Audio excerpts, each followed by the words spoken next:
Jérusalem, dimanche 7 avril 30. Depuis le soir du vendredi saint, la Vierge Marie est en prière au Cénacle. Marie est prosternée, le visage contre terre. On dirait une pauvre loque abandonnée. Elle semble être cette fleur morte de soif dont elle a parlé.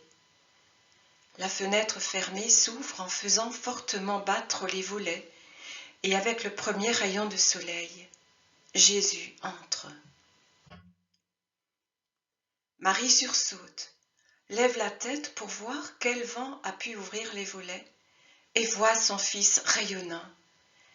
Il est beau, infiniment plus beau qu'il ne l'était avant d'avoir souffert.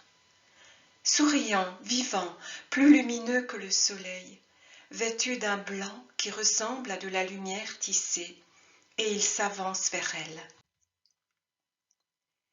Elle se redresse sur ses genoux et, joignant en croix les mains sur sa poitrine, elle dit dans un sanglot qui est tout à la fois rire et pleurs, « Seigneur mon Dieu !»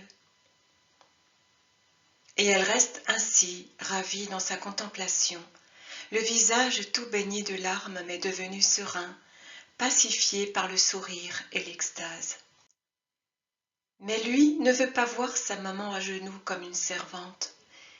Il l'appelle en lui tendant les mains, des blessures desquelles sortent des rayons qui rendent encore plus lumineux son corps glorieux. « Maman !» Ce n'est pas la parole affligée des colloques et des adieux qui ont précédé la passion, ni la lamentation déchirée de la rencontre sur le calvaire et de l'agonie. C'est un cri de triomphe, de joie, de libération, de fête, d'amour, de gratitude. Incliné sur sa mère qui n'ose pas le toucher, il glisse les mains sous les coudes pliés de Marie, puis il la lève, la serre sur son cœur et l'embrasse.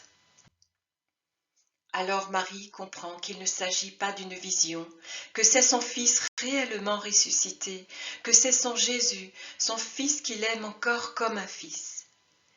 Et avec un cri, elle se jette à son cou, l'embrasse et le couvre de baisers, mêlant rire et larmes. Elle baise son front où il n'y a plus de blessures, sa tête qui n'est plus dépeignée ni couverte de sang, ses yeux éblouissants, ses joues guéries, sa bouche qui n'est plus enflée. Et puis elle lui prend les mains et en baise le dessus et la paume, sur les blessures rayonnantes, et tout à coup se baisse à ses pieds, les découvre de dessous son vêtement de splendeur et les baise. Puis elle se lève, le regarde, n'ose pas. Mais lui sourit et comprend. Il entr'ouvre son vêtement sur la poitrine et suggère. Et celle-là, maman, tu ne la baises pas, celle qui t'a fait si mal et que toi seule es digne de baiser. Embrasse-moi sur le cœur, maman. Ton baiser m'enlèvera le dernier souvenir de tout ce que j'ai souffert et me donnera cette joie qui manque encore à ma joie de ressusciter. Il prend dans ses mains le visage de sa mère et en pose les lèvres sur le bord de la blessure du côté, d'où sortent des flots de lumière très vive. Le visage de Marie est auréolé de cette lumière, plongé comme il l'est dans ses rayons. Elle l'embrasse longuement tandis que Jésus la caresse. Elle ne s'en lasse pas. On dirait une assoiffée qui a trouvé une source et y boit la vie qui lui échappait. Jésus prend la parole. Tout est terminé, maman. Maintenant, tu ne dois plus pleurer pour ton fils. L'épreuve est achevée. La rédemption est arrivée. Maman, merci de m'avoir conçu, élevé, aidé dans la vie et dans la mort. J'ai senti monter vers moi tes prières. Elles ont été ma force dans la douleur, mes compagnes dans mon voyage sur la terre et au-delà de la terre. Elles sont venues avec moi sur la croix et dans les limbes. Elles étaient l'encens qui précédait le grand prêtre qui allait appeler ses serviteurs pour les amener dans le temple qui ne meurt pas, dans mon ciel. Elles sont venues avec moi au paradis, précédant comme une voix angélique le cortège des rachetés guidés par le Rédempteur, pour que les anges soient prêts à saluer le vainqueur de retour dans son royaume. Elles ont été entendues et vues par le Père et par l'Esprit, qui en ont souci comme de la fleur la plus belle et du chant le plus doux né au paradis. Elles ont été connues par les patriarches et les nouveaux saints, par les nouveaux, les premiers habitants de ma Jérusalem.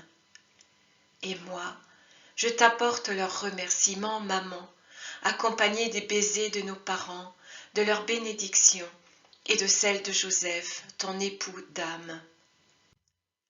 Le ciel tout entier t'acclame, ma mère, maman sainte. Ce sont des louanges qui ne meurent pas, qui ne mentent pas comme les hosannas qui m'ont été adressés il y a quelques jours. Je vais maintenant auprès du Père avec mon vêtement humain. Le paradis doit voir le vainqueur dans son vêtement d'homme avec lequel il a vaincu le péché de l'homme. Mais ensuite je reviendrai. Je dois confirmer dans la foi ceux qui ne croient pas encore et ont besoin de croire pour amener les autres à la foi.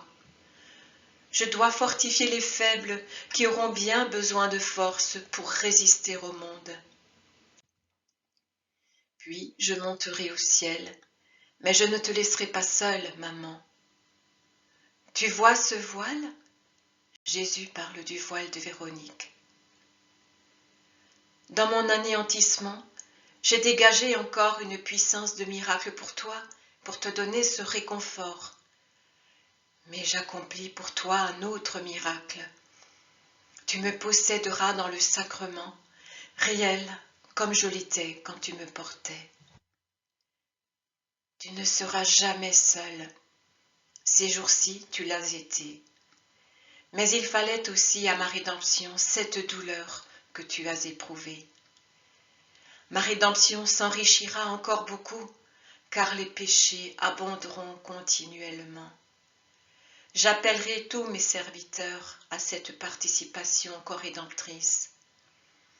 Tu feras à toi seul plus que tous les autres saints ensemble. C'est pour cela aussi qu'il te fallait ce long abandon. Il est désormais terminé. Je ne suis plus séparée du Père. Tu ne seras plus séparé du Fils. Et, ayant le Fils, tu as notre Trinité. Ciel vivant, tu porteras sur la terre la Trinité parmi les hommes. Et tu sanctifieras l'Église, toi, la reine du sacerdoce et la mère des chrétiens. Puis je viendrai te chercher. Et cette fois, je ne serai plus en toi, mais toi en moi, dans mon royaume, pour rendre le paradis plus beau. Maintenant, je m'en vais, maman. Je vais rendre heureuse l'autre Marie, puis je monterai vers le Père. C'est de là que je viendrai à ceux qui ne croient pas. Maman, ton baiser pour bénédiction, et ma paix à toi pour compagne. Adieu. Alors Jésus disparaît dans le soleil qui descend à flots du ciel serein du matin.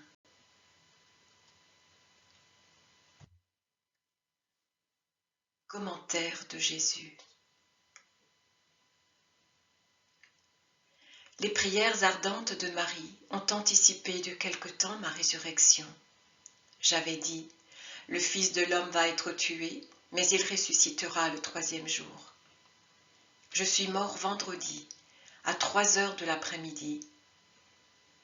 Que vous comptiez les jours par leur nom, ou que vous calculiez en nombre d'heures, ce n'était pas l'aube du dimanche qui devait me voir ressusciter.